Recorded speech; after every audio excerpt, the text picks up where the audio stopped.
Good morning, everyone. It is Tuesday, March 10th, and we are going to get into the prices of cryptocurrencies.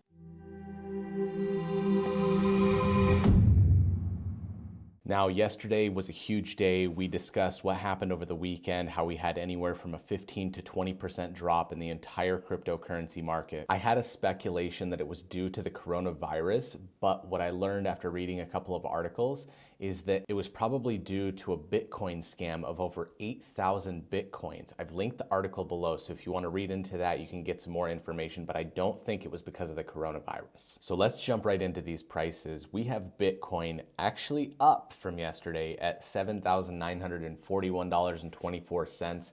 This is actually up 0.1%, so yay Bitcoin, it's not going down dramatically like it was all weekend. Ethereum, however, is down. It is $202.72. This is down 0.9%. Dash is also on an upswing, which was very interesting to me. It's at $73.77. This is actually up 0.5%. And Litecoin is following suit at $50.21, also up 0.5%. It's interesting to see the different price fluctuations between the different cryptocurrencies, especially if there's bad news or the coronavirus outbreak, the amount of money that gets lost and gained in a short period of time. Like, if you had this type of fluctuation in the stock market, people would lose their minds, but cryptocurrency is a different beast altogether. I'm really curious to see what today brings. Join us again tomorrow, like us on Facebook, subscribe to the YouTube channel, and we'll see you in the next video.